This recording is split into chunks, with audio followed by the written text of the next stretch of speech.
भगवती सिद्धि कंठ कुटुंबिनी गौरी कुटुंबिनी गौरी कृते जय जय हे महिषासुरमर्दिनी रम्यकपर्दिनी शैलसुते रम्यकपर्दिनी शैलसुते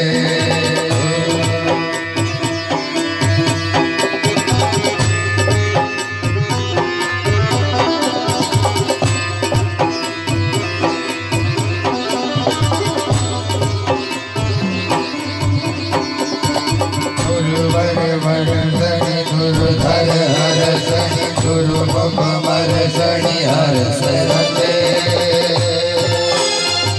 त्रिभुवन पोषणि शंकर दोषणि किलश मोषणि घोषरते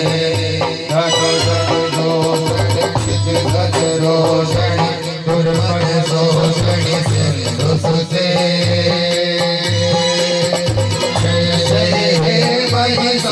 महिषासुरमर्दिनी रम्यकपर्दिनी शैलसुते रम्यकपर्दिनी शैलसुते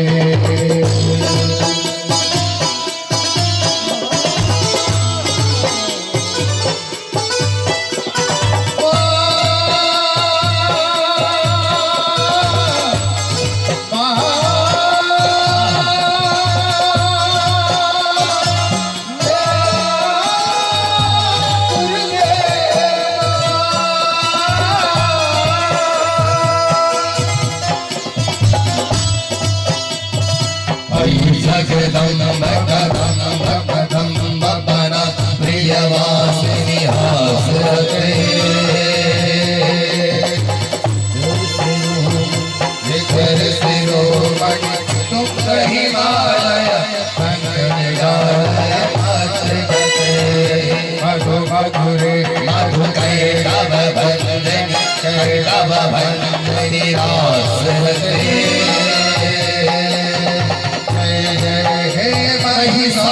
महिषासुरमर्दिनी रम्यकपर्दिनी शैलसुते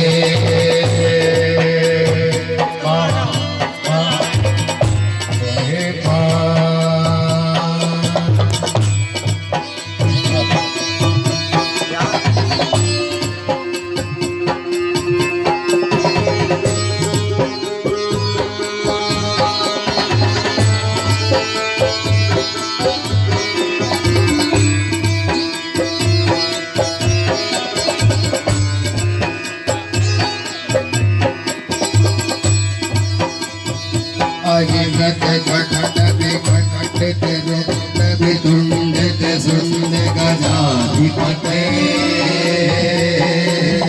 विभुवज घट विदारण चंड पराक्रम सुंद गजाधिपते निज भुज दंडनि पालित खंड पिपालित मुंड भटाधिपते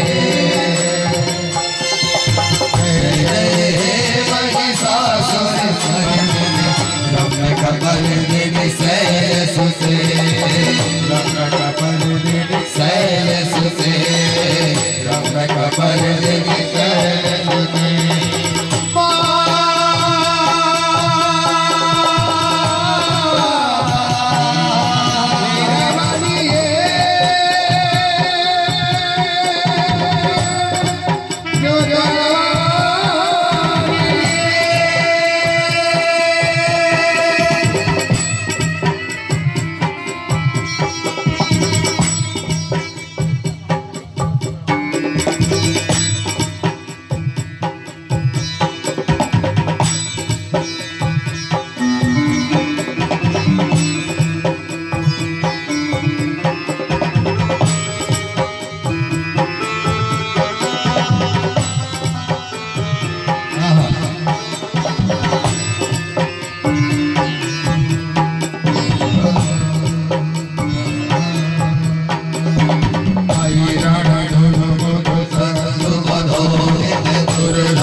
मर्दिनि सरसुते रमण मर्दिनि सरसुते रमण मर्दिनि सरसुते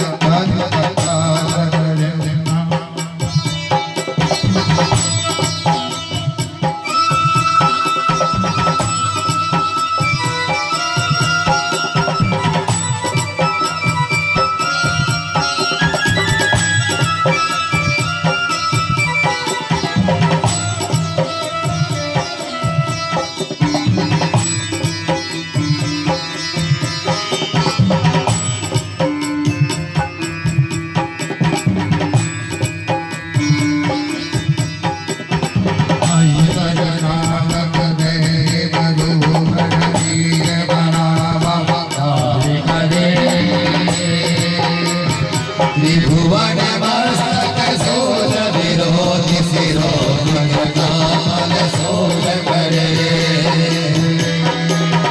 दुर्लभ नावर दुर्लभ मोह करे जगत करे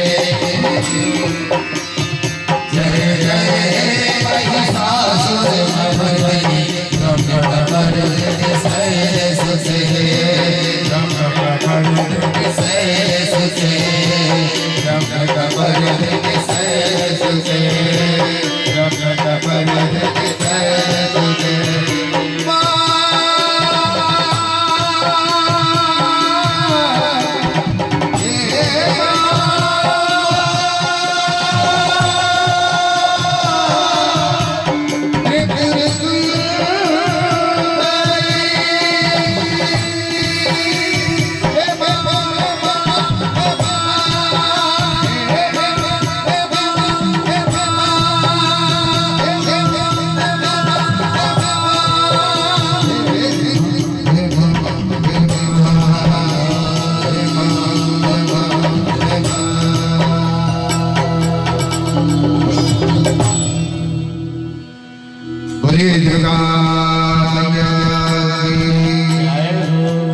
ऐसे नहीं थोड़ा थोड़ा हाथों को ढककर मांगा जाकर बोलिए सच्चे दरबार की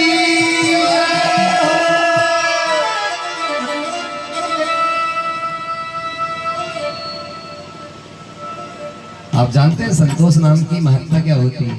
एक हमारे उधर मंत्री जी और एक उधर ये हमारे गायक साहब हैं, अंतर्राज्यीय कलाकार हैं और इतना खतरनाक इतना कठिन राग आपको सुना रहे हैं। भगवती का दिव्य स्तोत्र है महिषासुरमर्दिनी, और इसको सुनने का तो महत्व भी कुछ अलग है, इसलिए हम इसे प्रतिदिन सुना रहे हैं। एक श्लोक भी कोई व्यक्ति यदि इसे सुन लेता है तो वह भवसागर से पार हो जाता है। आपको तो संपूर्ण स्तोत्र ही सुना रहे हैं। बहुत बहुत साधुवाद संतोष जी, आनंद दिला दिया। आइए कथा में प्रवेश करते हैं।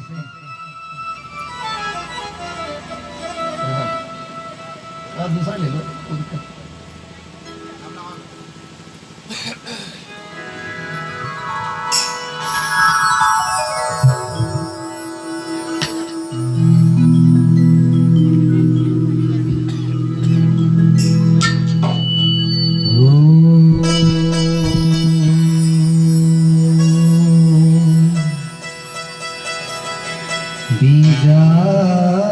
बीजापुर गदे शुकार मुकर जा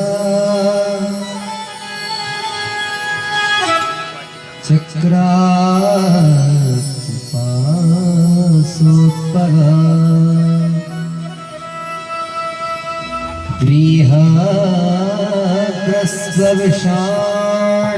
बृहग्रस्वविषाणरत्नकलशः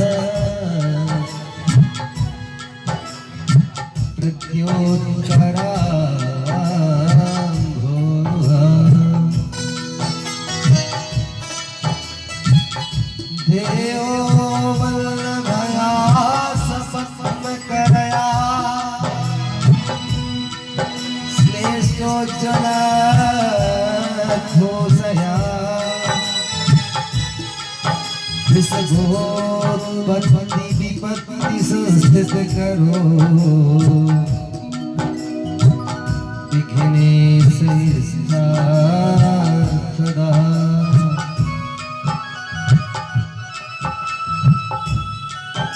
सिंदूरारुण विग्रहांति नयना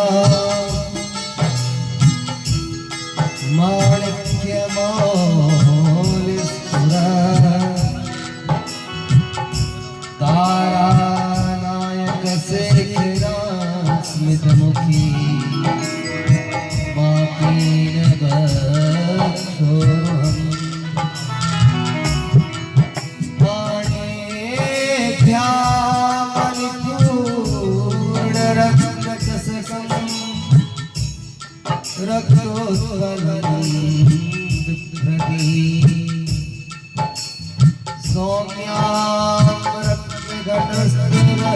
चरणा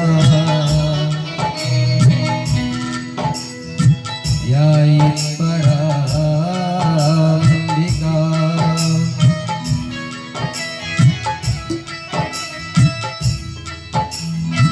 अतुलित बलधाम हेम सहिना भदेहम् धनुज बल कृशालम् ज्ञानिनामग्रगण्यम् सकल गुण निधारणम् वानराणामधीशम् रघुपति प्रिय भद्रम् पारिजातं नमामि।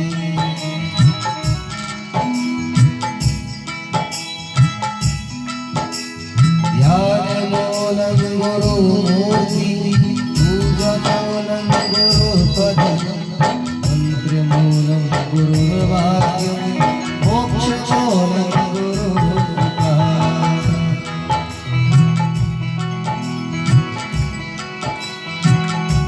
गुरुर्ब्रह्मा गुरुर्विष्णु गुरुर्देवो गुरु साक्षात् परब्रह्म तस्मै श्री गुरुवे नमः। भक्ति भक्त भगवंत गुरु चतुर्नाम बपुए इनके पद वंदन किए आसस विघ्ने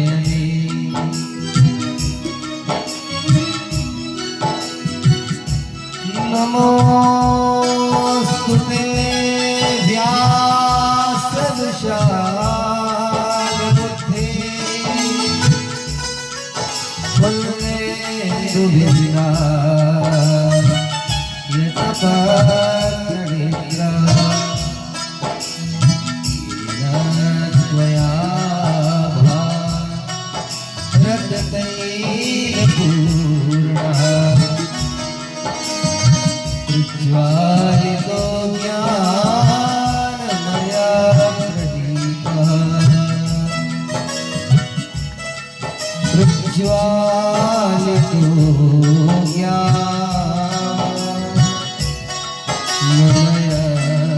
प्रदीपः।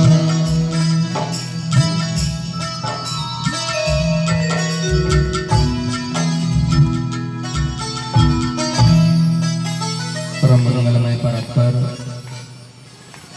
अखिलेश्वर कारण करुणा वरुणालय तरुनिधि भगवान श्री पराम्बा जगत की नियंता सर्वेश्वरी भगवती श्री पराम्बा भगवती राजराजेश्वरी का यह दिव्य वांग्मय विग्रह श्रीमद देवी भागवत ज्ञान यज्ञ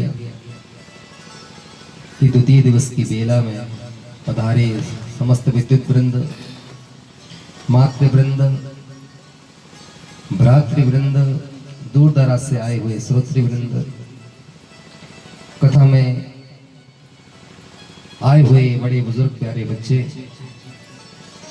भगवती की अपने मधुर कंठ के द्वारा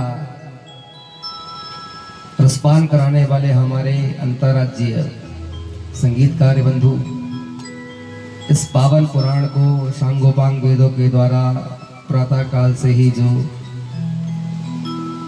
अभिवादन करते हैं, ऐसे वेदाचार यज्ञाचार आप सभी का बहुत बहुत अभिनंदन है।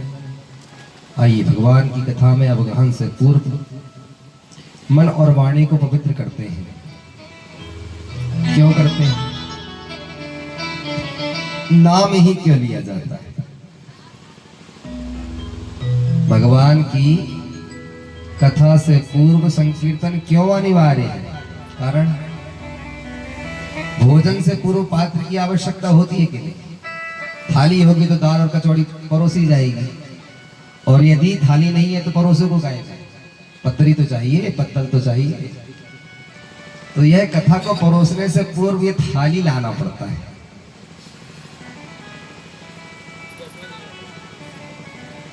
मन, बुद्धि और अहंकार, अंतःकरण में चार चीजें निवास करती हैं। मन, बुद्धि, चित्त और अहंकार। और ये चारों अंतःकरण को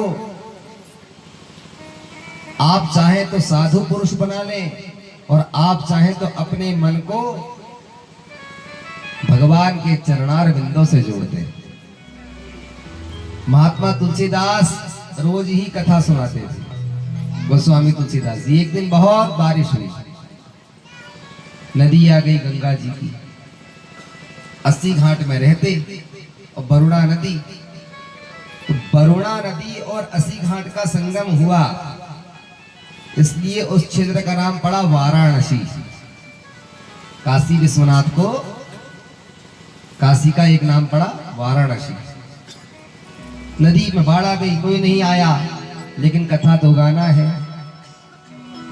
श्रोता कोई नहीं मिला तुलसीदास जी को, तो अपने मन को ही श्रोता बना लिए। और मन से कहते हैं, अरे सठ मन, रघुनाथ जी के चरणार बिंदों में प्रीति रख, प्रेम रख, तेरा उद्धार हो जाएगा। किससे कह रहे? मन रूपी श्रोता से कहते हैं। पाइए न के ही गति पतित पावन, राम भज सुन सठ मना। विराजिए, मेरे राम भज सुन सठ मना। अरे सठ मन कब कहा? जब हृदय द्रवीभूत हो गया तो विवेक की हथौड़ी उठाया और ठोकने लगे। लोहा तब तक नहीं मुड़ सकता जब तक वह गर्म ना किया जाए। तपाया, गर्म हुआ, और फिर आपने एक हथौड़ी मारा, जैसा चाहे वैसा आपने लोहे को मोड़ दिए। ठीक इसी प्रकार ये मन है भगवान की कथा से पूर्व। इसलिए मन, बुद्धि, चित्त और अहंकार, इनका त्याग हो जाए। और मैंने कल बताया भी था, भगवती की यह दिव्य गाथा में जब हम बैठते तो हमें कोई ना कोई एक मंत्र जरूर जपना चाहिए। जपते जपते कथा को सुनना चाहिए। ह्रीं ऐं क्लीं चामुंडाय विच्चे नमः। आप जो भी आपको मंत्र सरल पड़ता है, अभी आगे मंत्र की विधा आएगी। सदाचार का वर्णन नवम दिवस में किया है वेद व्यास जी ने जन्मे जैसे, वही भी आपको सुनाऊंगा। आइए भगवान की कथा से पूर्व मन और वाणी को चित्र करने हेतु भगवत नाम कीर्तन करते हैं।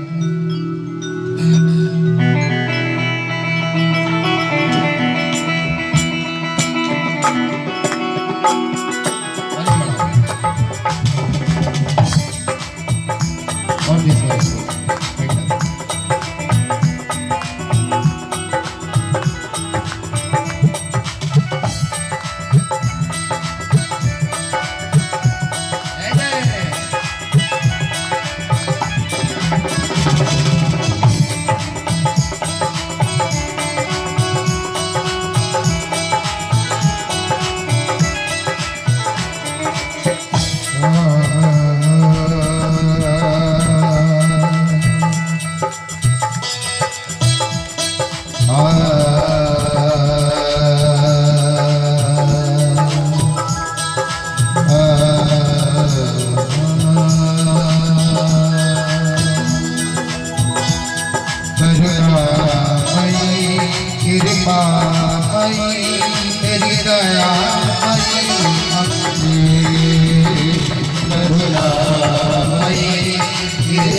कृपा भई तेरी दया भई अम्बे करुणामयी कृपा भई मेरी दयामयी अम्बे तेरी दया भई तेरी कृपा भई तेरी दया भई तेरी कृपा तेरी दया भई अम्बे करुणा भई कृपा भई तेरी दया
मेरी भैया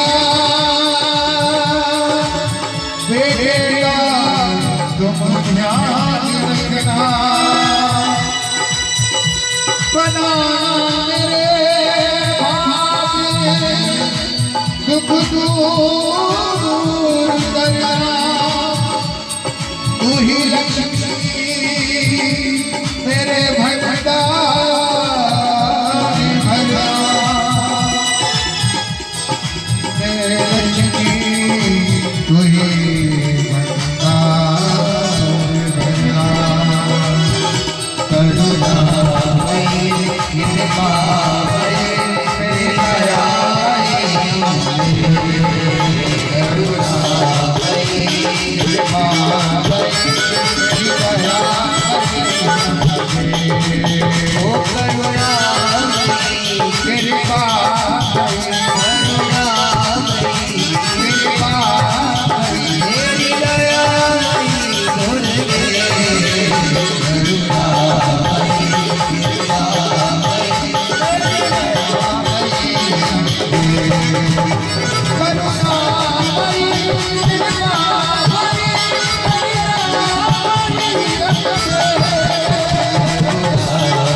हर कष्ट तुम मेरा हरो,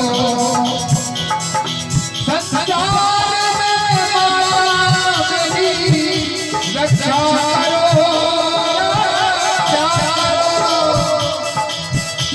रक्षा करवानेश्वरी सास के कष्ट मिटाओ, और सास की रक्षा के लिए मैया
पितृ मैया की धर्म की धर्म का प्राणियों में विश्व का गौ माता की गो हत्या सत्य सनातन धर्म की जगदम्बा महारानी की हनुमंतलाल की भैरवनाथ की भोलेनाथ की गंगा मैया की देवा मैया की सरजू मैया की काशी विश्वनाथ की हर हर महादेव अम्बे मात की जय।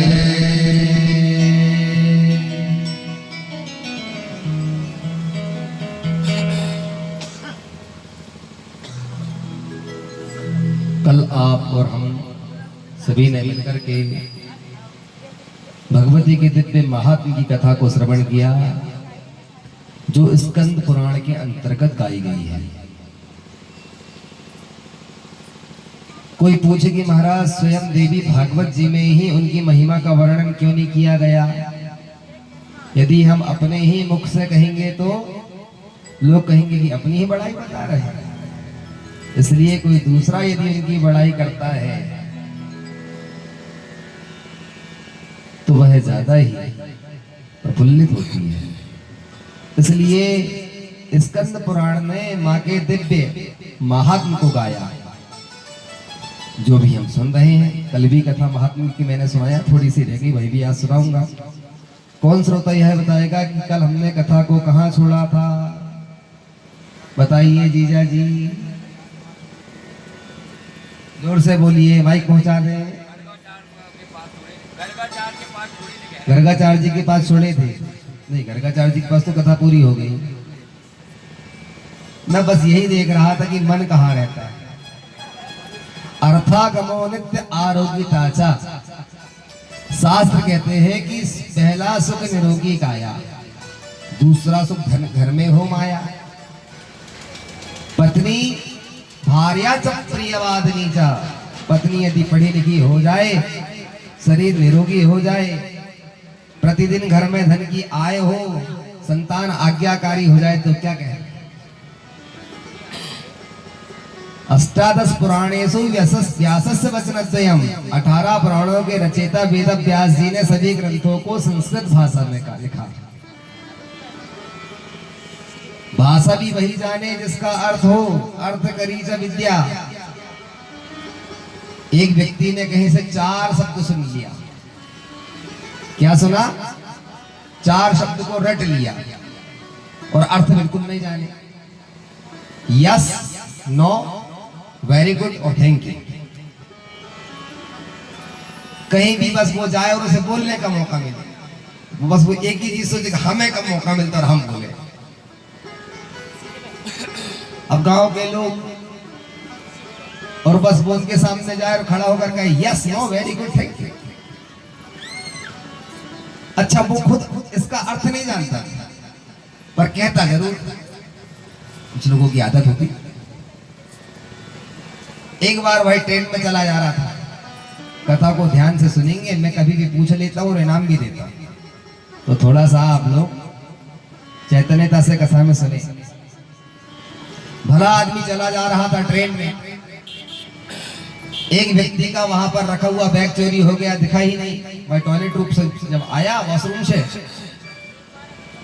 लघु शंका इत्यादि करके, तो उसने पूछा भैया यहाँ पर हमारा रखा हुआ बैग किसी ने देखा है क्या? भाई मिल नहीं रहा है, दिख नहीं रहा है, अभी तो हम छोड़कर यहाँ गए थे। तो इसने सोचा कि कोई ना बोले, इससे पहले मुझे मौका मिल जाए, तो इसने फट से कहा यस। उसने कहा प्लीज बताएं कहाँ रखा हुआ है? तो बोली नो।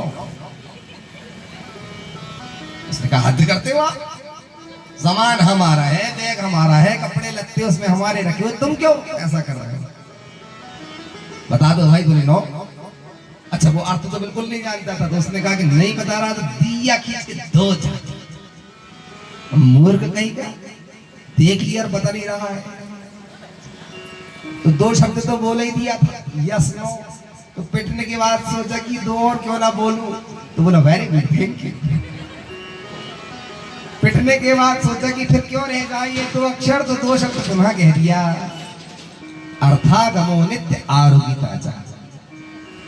इसलिए महर्षि वेदव्यास जी ने जब एक वेद के 4 वेद बनाए, यूषांग वेदान विधिवत वदन्ति, और उन्हें विधिवत अपने शास्त्रों को अपने शिष्यों को पढ़ाया,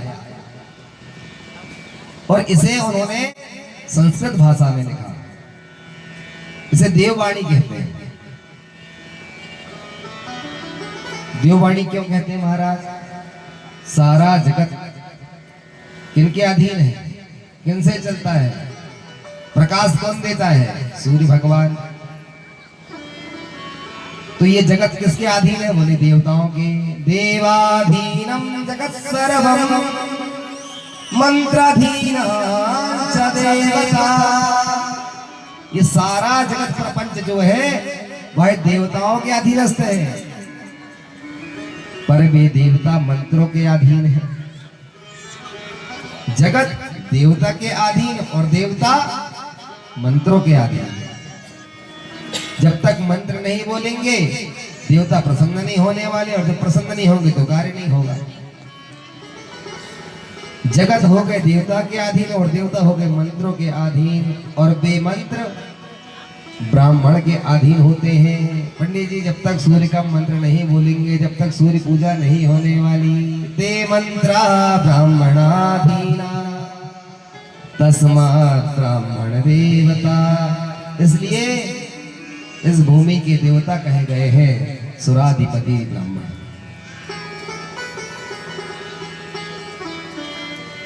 नैमिषारण्य की पावन धरा पर सूत जी महाराज सौनकादि 88,000 ऋषियों को यह पावन कथा सुना रहे हैं।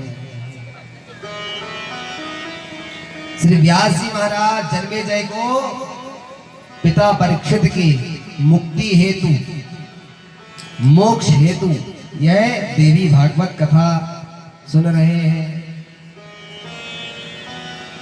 सौनकादियों ने कहा सूत जी महाराज इस भगवती के दिव्य चरित्र को और किस किसने सुना? कल की जो हमने कथा सुना कि वसुदेव जी के द्वारा नारद जी ने देवी भागवत कथा श्रवण कराई, और गर्गाचार्य जी का जो प्रसंग था वही वसुदेव जी ने नारद जी से कहा कि महाराज जो कथा आप सुनने को कह रहे हो वह कथा एक बार मैंने कंस के भय से मुक्त होने हेतु देवकी को देखा, कुपित भाव को तब मैंने गर्गाचार्य जी को सूचित किया। उन्होंने जाकर के विंध्याचल पर्वत पर तप किया और वहां पर जाकर के देवी की आराधना करी। तब भगवती अष्टभुजाधारी ने कहा था, चिंता मत करो, मेरा स्मरण करो, मेरा नाम जपो, मेरी कथा को सुनो।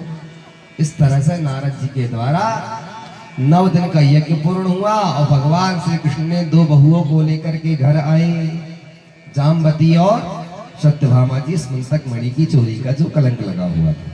अस्तु। एक बार अगस्त ऋषि ने कार्तिकेय जी से पूछा, दान, तीर्थ आदि लोक कल्याण तथा देवी भागवत के बारे में आप मुझे बताइए। 6 मुख वाले कार्तिकेय जी ने कहा कि मैं आपको विस्तार पूर्वक तो नहीं बता सकता उस देवी के विराट महात्म को, लेकिन मैं आपको मेरी मति के अनुसार सूक्ष्म रूप से जरूर बताऊंगा। क्यों? अतस्मात् वामांगय मूर्ति, ये चिदविलास जो भगवती का है, ये माता रानी का वांगमयी स्वरूप है। ये कोई साधारण पन्ना पलटाने वाली पोथी नहीं है, ये कोई किताब नहीं है। इसमें स्वयं जगदम्बा ही विराजमान होती हैं। इस भाव से आप इस कथा को सुनें। या नित्या सच्चिदानंद रूपिणी जगदम्बिका, साक्षात् समाश्रितो यत्र भुक्ति मुक्ति प्रदायिनी। हे अगस्त जी, वह मां के दिव्य चरित्र जो है, वे भुक्ति और मुक्ति, भोग और मोक्ष दोनों को प्रदान करते हैं। जब भोग और मोक्ष दोनों को सुना अगस्त जी ने, तो अनुनय विनय किया, आप मुझे अतिशीघ्र ही विलंब ना करें और मां के चरित्र को सुनाएं। कार्तिकेय जी कहते हैं, अगस्त जी, देवी भागवतम मुने। हे अगस्त जी, अब आप देवी भागवत के उस महात्म को सुनिए। महात्म को ही क्यों सुना रहे हैं? किसी भी चीज की जब तक हमको महत्ता का बोध ना हो, तब तक हमारा उसके प्रति आकर्षण नहीं होता। इसलिए किसी भी कथा से पूर्व उस कथा का महात्म्य सुनाया जाता है, ताकि उसके विषय में हमें अति प्रगाढ़ प्रीति हो जाए।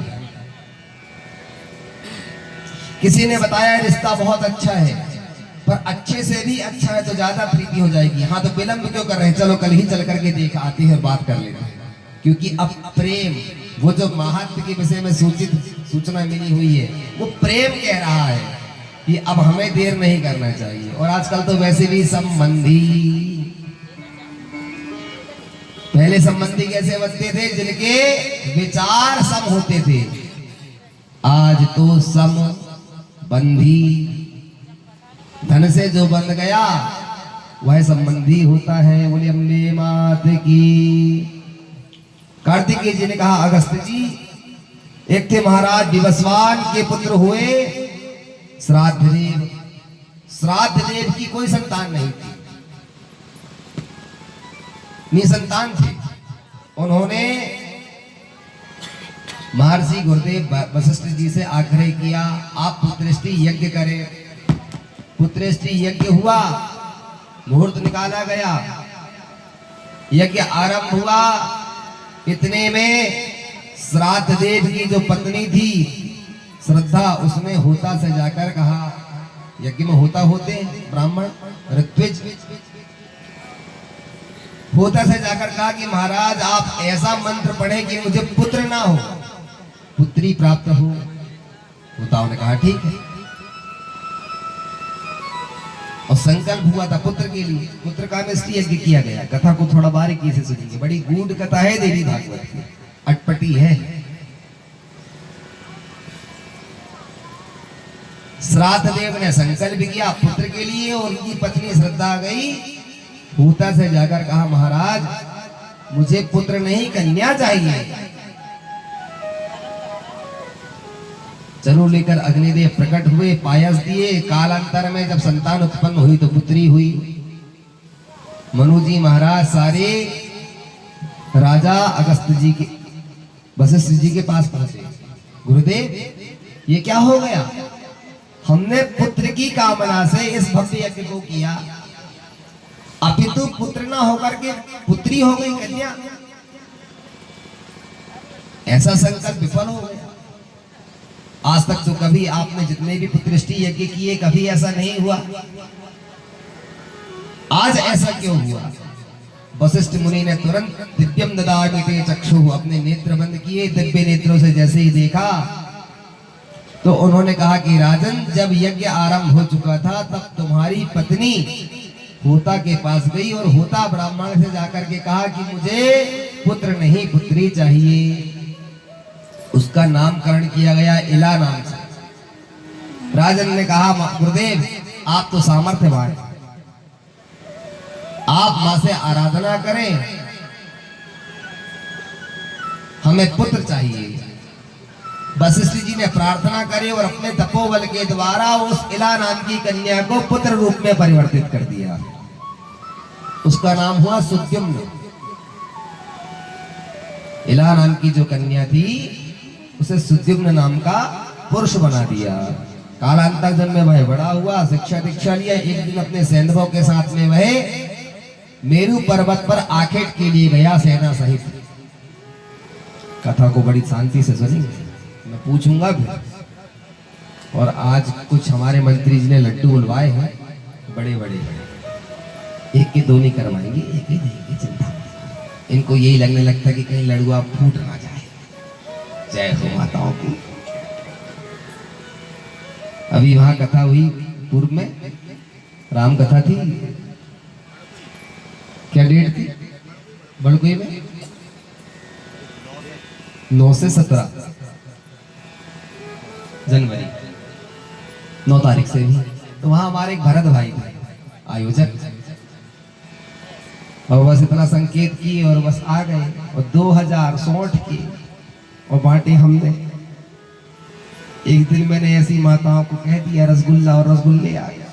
इससे पूर्व कथा थी 13 से 19 नवंबर सिंहपुर में, ऐसे मैंने हाथ में संकेत कर दिया और वह दूसरे दिन क्या पूरा इतना बड़ा लड्डू। और एक माताओं के तो क्या कहेंगे, मैंने जब वहां एक दिन वीडियो रील में देखा तो वे एक माता 5-5 लड्डू को गटक रही थी। मेरे को जय हो माताओं।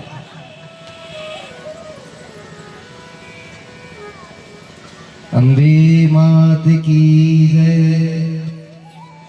सैंधवों के साथ में जब यह गया सुमेरु पर्वत पर, उसके आगे जब स्थान पर बढ़ा तो स्थान पर जाते ही ये कन्या के रूप में परिवर्तित हो गया। कौन? सुद्युम्न नाम वह पुरुष पुनः कन्या हो गया। अपने घोड़े को देखा तो वह भी घोड़ी बन गई। सेनाओं की ओर देखा तो जितने सेना और सेनापति थे सब स्त्री रूप में परिवर्तित हो गए। अगस्त जी ने तुरंत रोका कार्तिकेय जी को, प्रभु इस स्थान में ऐसा क्या था? कार्तिकेय जी कहते हैं यह मेरे पिता शंकर जी के द्वारा बाधित था। इस क्षेत्र में जो कोई भी जाता था गलती से पैर रख देता था, वह तुरंत जाकर के कन्या रूप में परिवर्तित हो जाता था। पिता भोलेनाथ माता भवानी के साथ में एक बार विहार कर रहे थे, अचानक से ही संत महापुरुष महर्षि वहां पर आ पड़े। माता ने अपने तुरंत वस्त्रों को धारण किया, वे प्रणाम करके तो चले गए, लेकिन भगवान शंकर ने अपने संकल्प के द्वारा उस पूरे क्षेत्र को प्रतिबंधित कर दिया। इस क्षेत्र में जो कोई भी गलती से आ जाएगा वह स्त्री बन जाएगा। सुद्युम्न नामक वह पुरुष भी गया, अपनी सेना सहित सब की सब पुत्र कन्या के रूप में परिवर्तित हो गए। हाहाकार मच गया। अब कैसा करें महाराज? एक दिन वह जब कन्या के रूप में रही तो उसे याद आया कि मैं तो सबई योषित भवेद दीदी, यहां पर तो श्राप लगा हुआ है और मैं कोई कन्या थोड़ी हूं, स्त्री थोड़ी हूं, मैं तो पुरुष रूप में हूं। तो पुनः महर्षि वशिष्ठ जी के पास गया।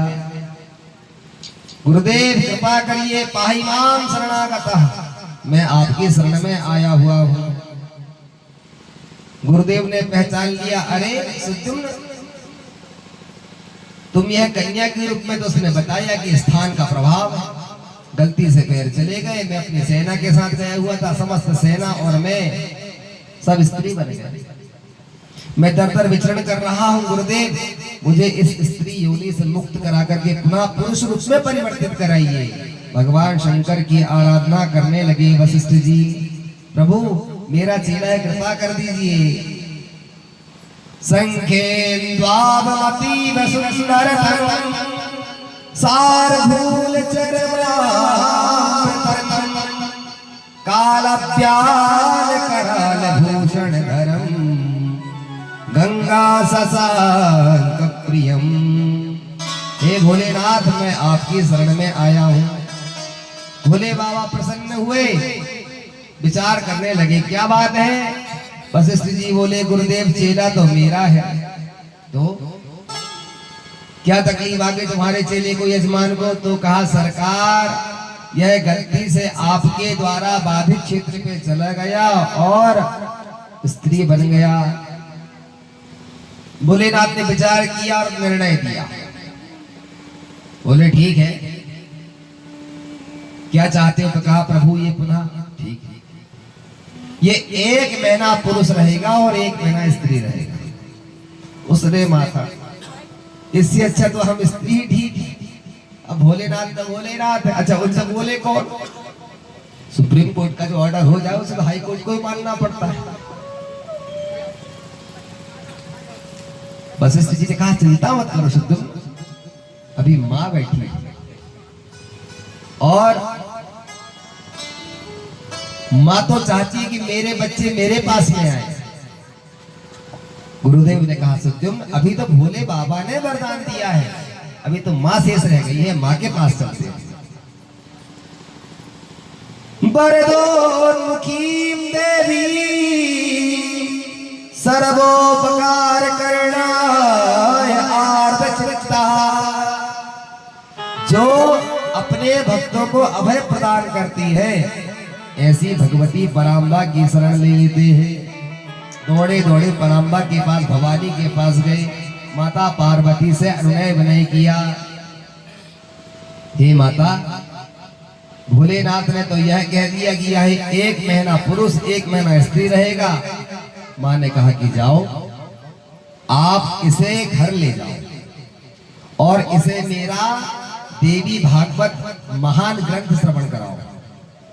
जब यह सुद्युम्न मेरे देवी भागवत ग्रंथ को 9 दिनों तक सुनेगा, 10वें दिन में यह पुनः पुरुष हो जाएगा और फिर कभी स्त्री नहीं बनेगा। ये मैं तुमको वरदान देती हूँ। अम्बे मात की जय। माँ तो माँ है, वात्सल्य में ये, इसलिए मैं बार बार आपसे कहता हूँ गाया करो, करुणामयी कृपामयी हो मेरी दयामयी अम्बे। हे भगवती दयालु जगदम्बा ने महर्षि वशिष्ठ से कहा, घर आए, आकर के उस कन्या रूपी सुद्युम्न को उन्होंने 9 दिनों तक देवी भागवत कथा श्रवण कराया और परिणाम यह हुआ कि वह 10वें दिन में पुरुष रूप में परिवर्तित होकर के दिव्य रूप धरो जाता, पीतांबर हलाएगा और वह पीतांबर धारण करते हुए स्वर्ण जड़ित मुकुटों से सुशोभित होते हुए एक दिव्य पुरुष के रूप में परिवर्तित हो गया।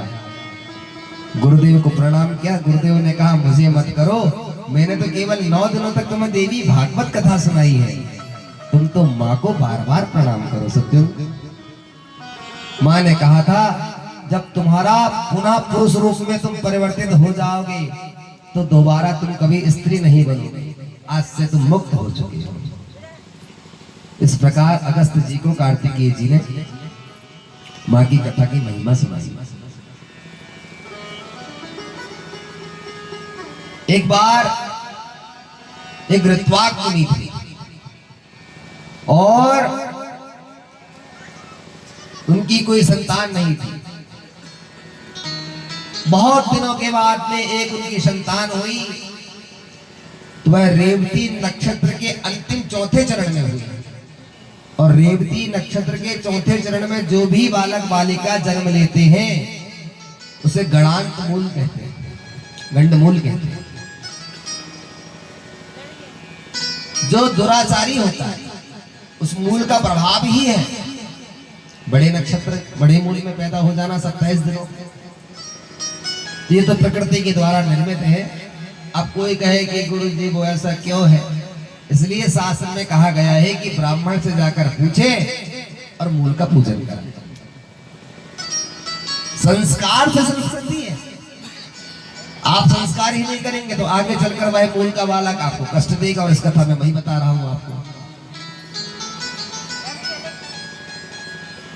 आज की संतान व्हाट्सएप फेसबुक में ऐसे जाकर ग्रसित हो गई, उन्हें पता ही नहीं संस्कार क्या है। मैं तो रोज ही जाता हूँ, हर 8 दिन में नई जगह।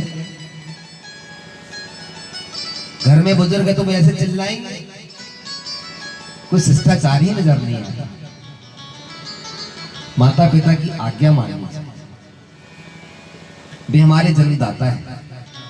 जिस माँ ने हमें 9 मास गर्भ में धारण किया, जिस पिता ने स्वयं फटा पहन करके आपको एक अच्छी शिक्षा प्रदान करी, और उस पिता को आप आंख दिखाए धिक्कार है। शास्त्र कहते हैं अजात मृत मूर्खाणाम परमाद्यो न शांति मां सकृत करो वाद्या वक्ति मस्तोर पदे पदे। बांझ हो जाना ज्यादा अच्छा है। किससे? जो संतान अपने माता पिता को कष्ट देती है, अथवा हुआ जन्म और जन्म होते ही उस बालक की मृत्यु हो जाना, वह भी बहुत ठीक है। लेकिन उस संतान का होना व्यर्थ है जो हर पल हर क्षण आपको कष्ट ही कष्ट प्रदान करे। एक जगह एक पिता के पुत्र के पिता खत्म हो गए, स्वर्गवास हो गए। माँ ने कहे कि कम से कम कुछ नहीं है, बहुत समय हो गया, अब लॉकडाउन खुल गया, तो जाकर पिताजी की ये अस्थियां रखी हुई है, कम से कम संगम में जाकर के विसर्जित ही कर दो। उसने कहा ये दिए जब तक जीवित थे तब तक किटकिट, अब नहीं रहे तो आप किटकिट करने लगे। वो लाओ दो।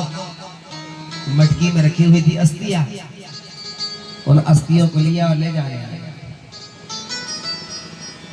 घर से 12 किलोमीटर दूर गया, एक नाला पड़ता था रास्ते में, उसी नाला में सारी अस्थियों को छोड़ दिया।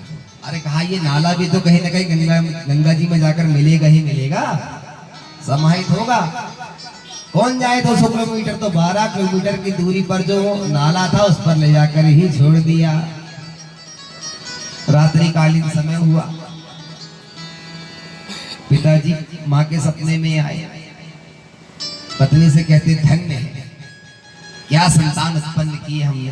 देवी ने कहा कि क्यों, क्या हो गया? अरे क्या हो गया? मूर्ख ने गंगा जी की जगह गंदे नाले में मेरी अस्थियां डाल दी। अच्छा रुको खबर लेती हूँ सवेरे। बेटा आया, माँ चाय नहीं बनाई, चाय नहीं। तो पहले ये बता तू गंगा गया था, तुझे पैसे तो मैंने पूरे 3 दिन में तू लौटा भी है, गया कहाँ था, अस्थियां कहाँ विसर्जित किया? अरे भाई मैंने डाल दिया हूं, वे गंगा जी पहुंच जाएंगे। क्यों? तो कहा तेरे पिताजी आए थे कल रात सपने में। अच्छा क्या कह रहे थे? वे कह रहे थे कि ऐसी नालायक संतान उत्पन्न हुई है, मेरी अस्थियों को कम से कम गंगा जी में जहां समाविष्ट करना था, नालायक ने नाले में डालकर आ गया। बेटा ने कहा वाह, जीवित भर तो किटकिट करते थे, मरने के बाद भी पीछे नहीं छोड़े। 4 किलोमीटर इधर आ गए, 8 किलोमीटर आगे नहीं बढ़ सकते थे। अब बोलो, इधर आ गए घर, गंगा जी नहीं जा सकते थे। ये संतान, ये संस्कार रहेंगे। ऋत्वाक मुनि ने संतान को जन्म दिया रेवती नक्षत्र में अंतिम चरण में जो संतान उत्पन्न होती है वह गंडमूल में उत्पन्न होती है। कथा को सुनिएगा, समझिएगा और अंतिम में संतोष जी, मंत्री जी, इनसे अपन प्रश्न करेंगे और प्रश्न करेंगे तो फिर क्या बात है, जो बताएगा उसको इनाम देंगे और इनाम की जिम्मेवारी आपसे। जो सही श्रोता होकर बताएगा उसको मैं मंत्री जी के द्वारा इनाम दिलाऊंगा, मैं भी दूंगा। अस्तु। बेटा जब बड़ा हुआ तो वह दुराचारी हुआ। संतान के साथ यही समस्या है, बेटा लायक हो जाए तो ठीक, और नालायक हो गया तो हो गया भाई काम, फिर किसी की नहीं सुनता। अतीत अंधकारी ऋत्वाक मुनि परेशान हो गए, उनकी देवी ने खूब लालन पोषण किया, लेकिन वह दुराचारी ही बना। एक दिन ऋत्वाक मुनि विचार करने लगे, ऐसा जीवन में कौन सा अपराध हो गया था भगवान, एक तो संतान नहीं हुई, और जब संतान हुई तो वह इस तरह से हुई। हर माता पिता को यह सुख होता है कि मेरे चौथे चरण में मेरी संतान मेरी सेवा करेगी, मेरी देखभाल करेगी, मेरा नाम रोशन करेगा जगत में। लेकिन यह तो दुराचारी हुआ। तो वे पहुंचे गर्गाचार्य जी के पास, सारा हाल बताया। गर्गाचार्य जी बोले डेट ऑफ बर्थ दीजिए, जन्म तारीख, जन्म समय दीजिए, इसकी कुंडली निकालना पड़ेगा। जो जैसे ही गर्गाचार्य जी ने जन्म कुंडली देखी, ओहो मुनिवर, दोष आपका नहीं है, अपराध आपसे नहीं हुआ है, फिर यह अपराध हुआ है रेवती नक्षत्र के द्वारा। आपकी जो संतान जन्मी दिखने में बड़ा सुंदर स्वरूपवान विराजे, अभी बैठ जाए, ले लो पंडित जी, उनका भाव है, ले लो। ठीक, इधर से सीढ़ी बनी है, जब भी आओगे तो आप इधर से आ जाओ। हाँ वो वहां से अब वहां से वो हाथ पकड़ के आपको ले आएगा। कथा के बाद में जब आरती होती तो सब लोग फिर क्रम से आ जाए, वो तारतम्य टूट जाता है। विराजे विराजे।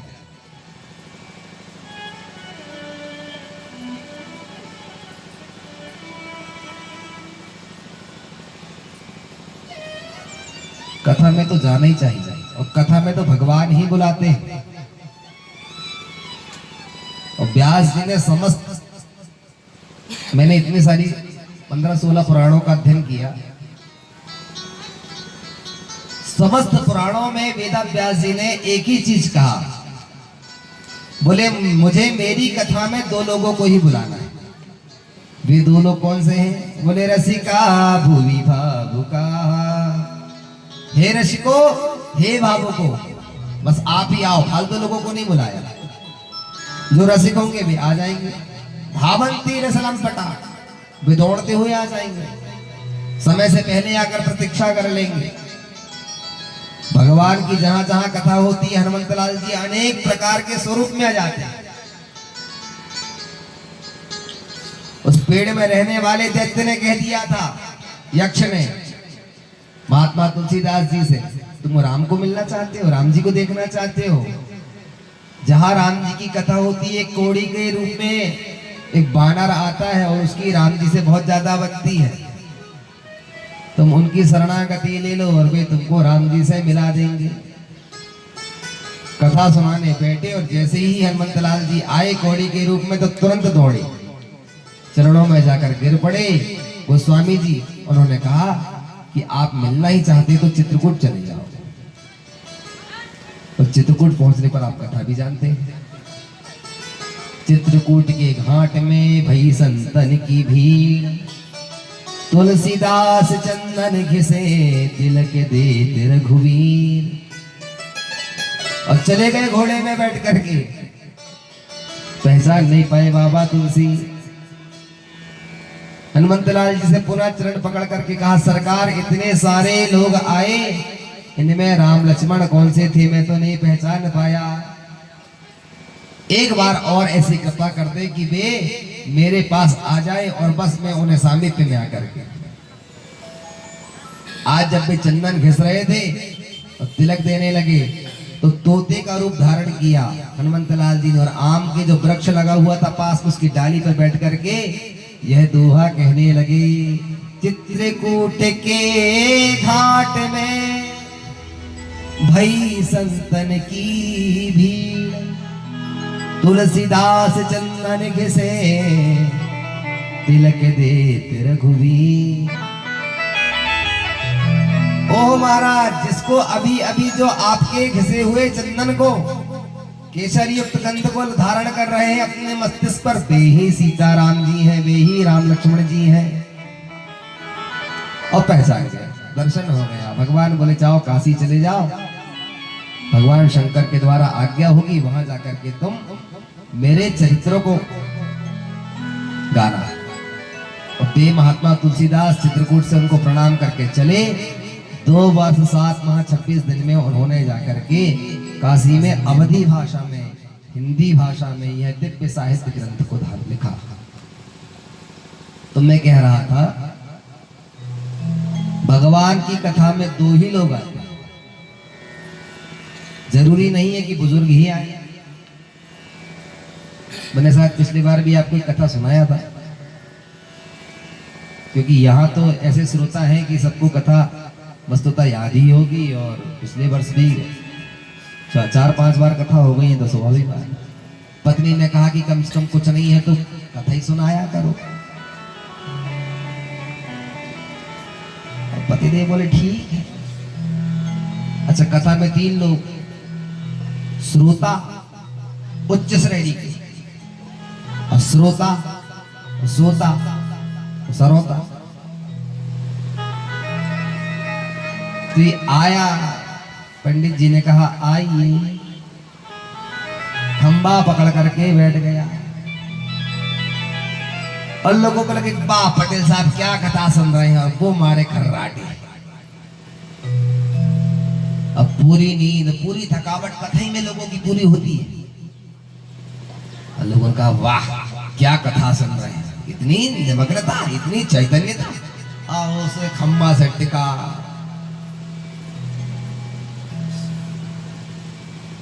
दो शब्द तो सुन लिया, पूरी कथा हो गई। सारे श्रोता जाने लगे। झाड़ू लगाने वाले, फट्टी उठाने वाले आए, उन्होंने कहा उठिए जाइए। कहा कथा हो गई? अरे कहा बताओ क्या कथा सुनाया आज पंडित जी, मन गदगद हो गया। अच्छा आप सुन रहे थे? बोले हाँ। तो कहा ठीक, लाओ प्रमाण पत्र देना पड़ेगा घर में पत्नी जी से। कहाँ गए थे? कथा में गए थे तो प्रसाद ले लिया। अब मुट्ठी भर प्रसाद ले जाकर पत्नी से कथा सुने? बोले हाँ सुना। बोले क्या सुना? तो कहा आइए बैठिए जाइए।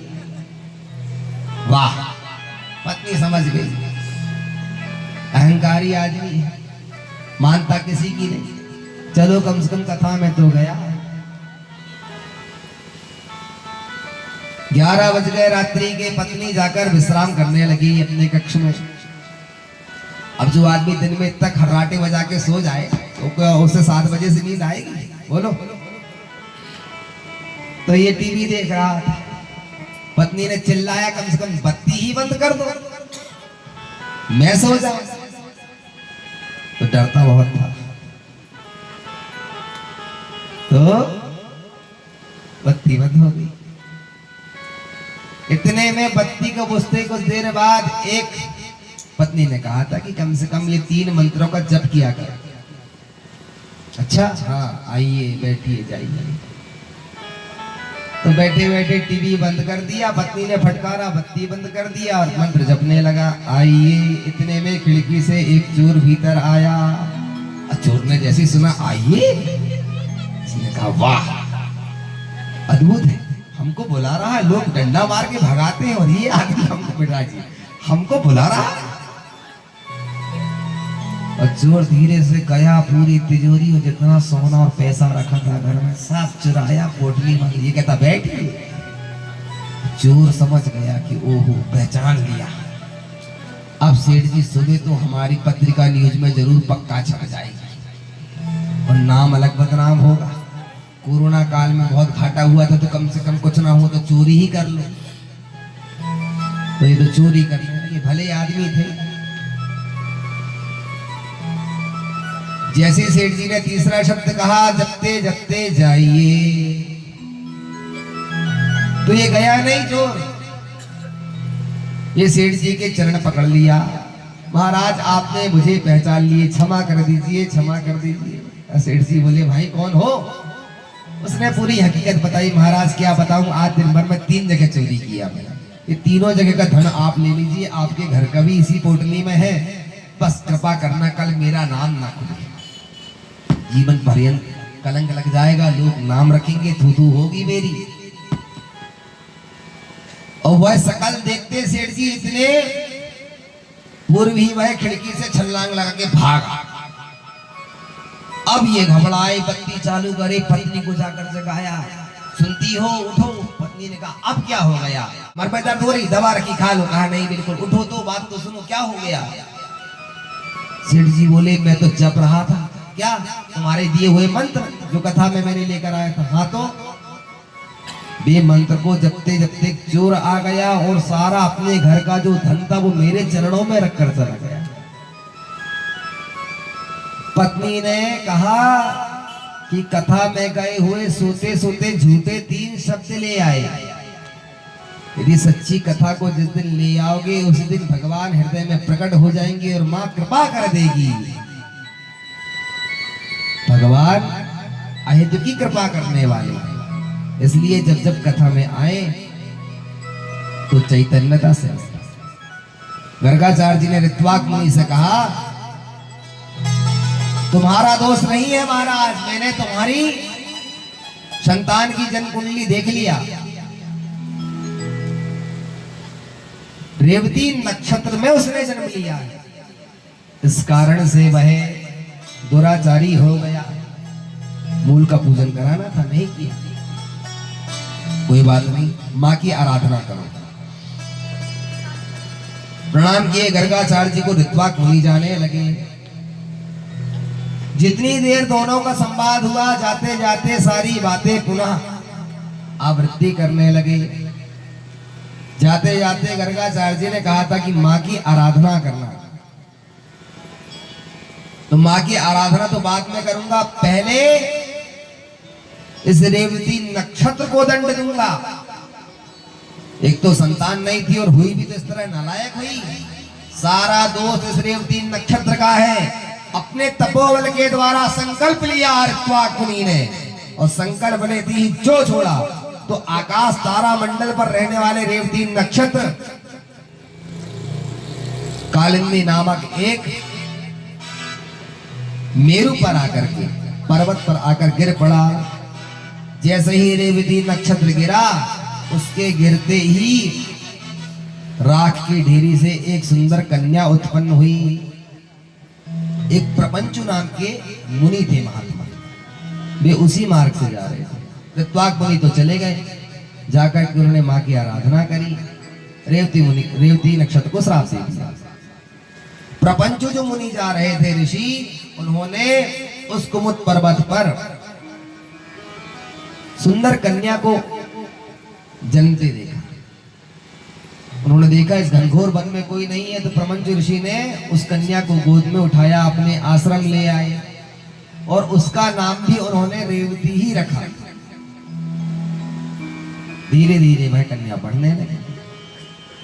जब बड़ी हुई, बड़ी होकर के एक दिन उन्हें बेटी जैसा लालन पोषण किया, तो पिता थे, स्वाभाविक बात है, हाथ पीले करने की तो चिंता हर पिता को होती है। तो विचार किया प्रपंचु ने कि मेरी बेटी अब बड़ी हो गई है, क्यों ना हो इसके विवाह के लिए मैं सुयोग्य वर देखूं, पर कहां जाऊं। तो उदास मन होकर के वे यज्ञशाला में जा पहुंचे और हवन करने लगे। इतने में यज्ञ कुंड से अग्निदेव प्रकट हो गए। उन्होंने प्रपंचु ऋषि से बात करी, मुनिवर किस प्रकार से दुखी हैं आप, क्या कष्ट हो गया? माताओं को यही चाहिए, चुटकुले इनको बासी आने लगती, ये समस्या है।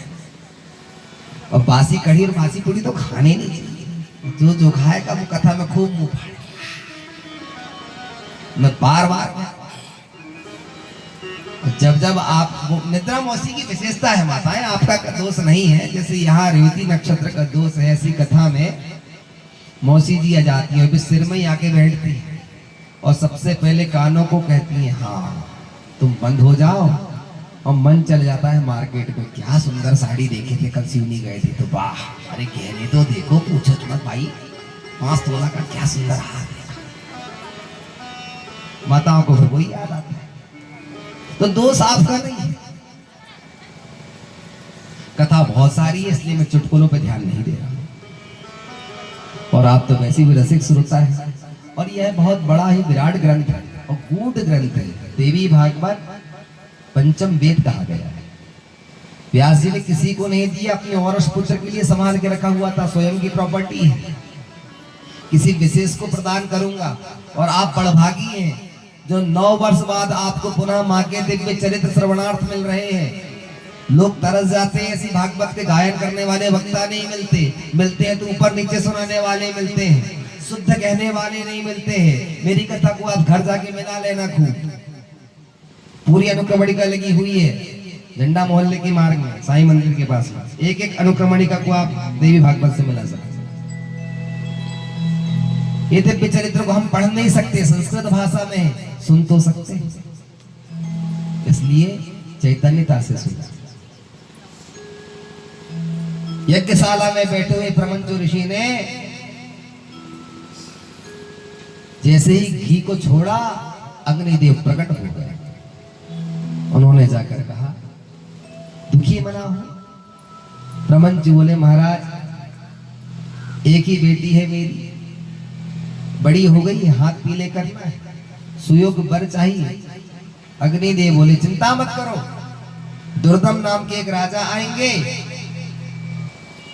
और वे ही उसे वर करके यहां से ले जाएंगे। अच्छा महाराज वे ब्याह लेंगे? बोले अवश्य, कहीं नहीं जाना है आपको। वे तो आनंदमय आश्रम में रहने लगे, नित्य क्रिया करते। एक दिन घूमते घूमते दुर्दम नाम का वह राजा वहां जा पहुंचा आश्रम में। वह रेवती नाम की कन्या अपने गृह कार्य कर रही थी। दुर्दम ने पूछा, हे प्रिय, महर्षि कहाँ है? रेवती ने कहा, पिताजी तो यज्ञशाला में यज्ञ कर रहे हैं। दुर्दम पहुंचे, जाकर प्रणाम किया। प्रमंजु ने पूछा, राजन राज्य में सब कुशल मंगल है? परिवार के सभी लोग ठीक हैं? और पत्नी तो तुम्हारी धरोहर यहीं पर है। जो सुना दुर्दम ने कहा, महाराज मेरी रोहिणी नामक पत्नी तो राजमहल में है और आप कह रहे हैं कि तुम्हारा परिवार तो मेरे पास सुरक्षित रहे, यही रह रहा है, आप किसकी बात कर रहे हैं? कहा, राजन अभी आते आते आपने क्या शब्द कहा था, हे प्रिय? महाराज मैंने तो ऐसी सहजता में कह दिया था, हमारे यहाँ यह सब नहीं चलता, प्रिय पत्नी को कहा जाता। राजन आपको उसका वर्णन ही करना पड़ेगा। पर महाराज मेरी तो पहले से 2 पत्नियां हैं, वो हम कुछ नहीं जानते। और आपको एक बात बताऊं, आज से 5 दिन पूर्व मेरे से स्वयं अग्निदेव ने ही प्रकट होकर कहा था, दुर्दम नाम के राजा से ही इस रेवती का विवाह होगा। अच्छा अब आप कह रहे हैं और अग्निदेव की आज्ञा हुई है तो अवश्य ही मैं उसे सिरोधार करता हूं। इतने में रेवती ने सुना तो कहा, पिताजी मैं विवाह तो कर लूंगी, आपकी इच्छा इस राजा से मेरा विवाह होना चाहिए, मैं अवश्य कर लूंगी, लेकिन मेरी भी एक शर्त है। क्या शर्त है? रेवती ने कहा, मेरा विवाह होगा तो सिर्फ रेवती नक्षत्र में होगा। प्रमंच बोली, बेटी तू जिस रेवती नक्षत्र के विषय में पूछ रही है, कई युग हो गए उसे तो कुमुद नामक पर्वत पर गिरे, वह नष्ट हो चुका है ऋत्वाक मुनि के श्राप के द्वारा। पिताजी मैं कुछ नहीं जानती, जब तक रेवती नक्षत्र ना आ जाए तब तक मैं बिना मुहूर्त के विवाह नहीं करूंगी। विवाह करूंगी तो रेवती नक्षत्र में ही करूंगी। पिताजी जब वे ऋत्वाक मुनि अपनी तपस्या तपोबल के द्वारा रेवती नक्षत्र को भूमि पर गिरा सकते हैं, तो क्या आप अपने तपोबल के द्वारा उन्हें तारामंडल पर पुनः नहीं पहुंचा सकते?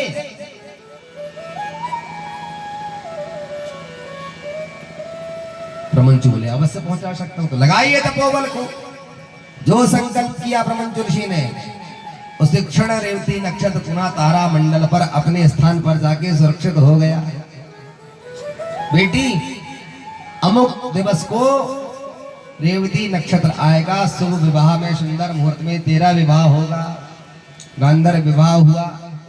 प्रमंचु ऋषि ने अपनी मंत्र शक्ति के द्वारा असंख्य दान किया, स्वर्ण मुद्राओं का, वस्त्रों का, गज का, घोड़ों का, हाथी का। अंत में कहा, राजन और कुछ मांगना चाहते हो तो मांग।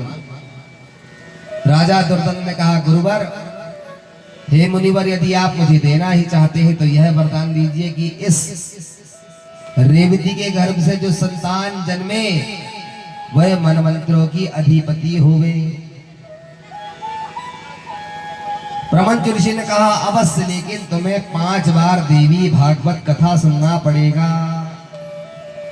अवश्य ही रेवती के गर्भ से एक ऐसी सुंदर, स्वरूपवान, गुणवान संतान जन्म लेगी जो मनमंत्रों का अधिपति कहलाएगी। विदा किया, दान आदि करके, प्रणाम करके दुर्दम रेवती को लेकर राजमहल में आए। कालांतर में उन्हें जब याद आया, रेवती ने कहा कि पिताजी ने आते समय वरदान दिया हुआ था, आपको संतान तो प्राप्त होगी, ठीक उसके पूर्व आपको 5 बार देवी भागवत कथा को सुनना है। अपने कुलगुरु लोमस ऋषि को बुलाया दुर्दम, और अपनी अभिलाषा को कहा, मनोरथ को कहा, गुरुदेव, आप मुझे देवी भागवत कथा श्रवण कराएं, जिससे रेवती के गर्भ से जो संतान उत्पन्न होगी वह मनवंतराधिपति होगी। लोमस ऋषि ने बड़े ही प्रेम से दुर्दम को वह कथा सुनाई, और कथा श्रवण करने के बाद में मां प्रकट हुई। मां ने जाकर वरदान दिया और सुंदर संतान को जन्म दिया। कालांतर में रेवती ने उससे जो संतान हुई वह मनवंतरों की अधिपति कहलाई। बोली जगदम्बे मैया की। इस प्रकार अगस्त ऋषि को कार्तिकेय जी ने माँ के और कुछ महात्मा कथा श्रवण कराई। अब हम प्रवेश कर रहे हैं प्रथम स्कंद में। इससे पूर्व छोटा सा एक माँ का प्यारा सा भजन सुन लेते हैं। आप लोगों की निद्रा मौसी भी दूर भाग जाएगी, फिर हम प्रथम स्कंद से कथा सुनते हैं।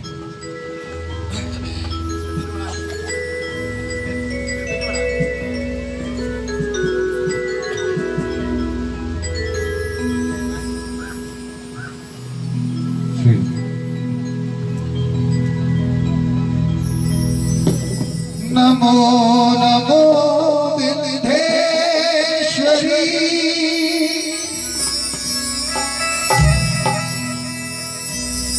नमो नमो जगदम्बे,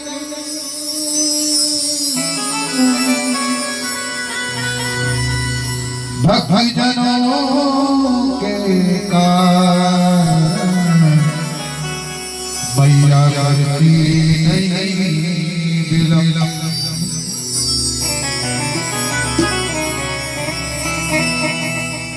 तेरा दर तो हकीकत में, तेरा दर तो हकीकत में दुखियों का सहारा है।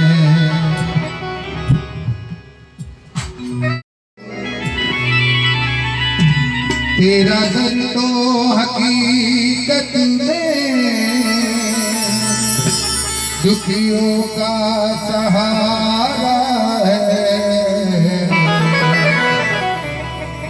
दरबार तेरा, दरबार तेरा मैया, दरबार तेरा मैया, दरबार तेरा मैया, जगत का खजाना है।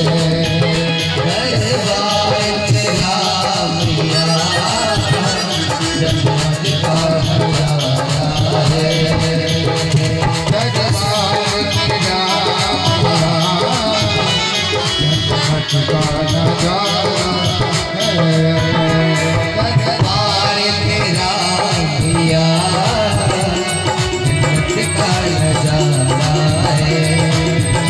तेरा दर तो हकीकत में दुखियों का सहारा है। तेरा दर तो हकीकत में दुखियों का सहारा है। तेरा दर तो तेरा दर तो तेरा दर तो तेरा दर तो तेरा दर तो हकीकत में जन्नत का तेरा दर तो हकीकत में दुखियों का सहारा है। दरबार तेरा जन्नत का नजारा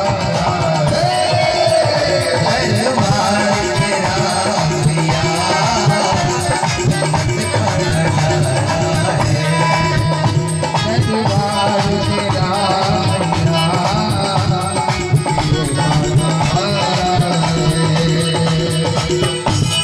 जय हो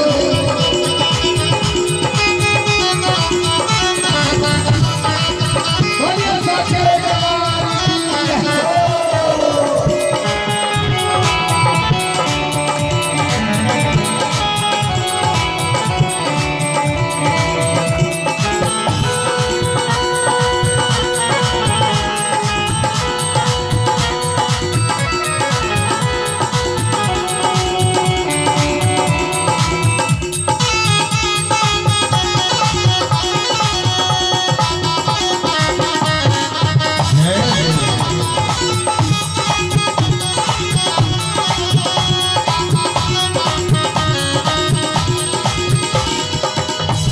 बिगड़ी हुई तकदीरें तू मुझ में बनाती है। बिगड़ी हुई तकदीरें माहौल में बनाती है। मैया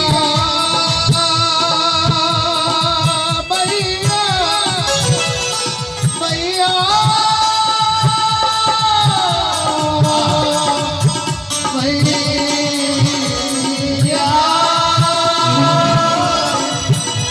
बिगड़ी हुई तकदीरें तू मुझ में बनाती है। बिगड़ी हुई तकदीरें माहौल में बनाती है। इस वक्त मुसीबत में इस वक्त मुसीबत में भक्तों ने पुकारा इस वक्त मुसीबत में भक्तों ने पुकारा। इस वक्त मुसीबत में भक्तों ने पुकारा वो जिस वक्त मुसीबत में भक्तों ने पुकारा है। वो तेरा दर तो दर दो, तेरा दर तो दर दो, तेरा दर तो दर दो, तेरा दर तो दर दो, तेरा दर तो दर दो, तेरा दर तो दर दो, तेरा दर तो हकीकत में दुखियों का सहारा है। तेरा दर तो हकीकत में दुखियों का सहारा है।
कमीना की। ओ जिसने भी पुकारा है, जिसने भी पुकारा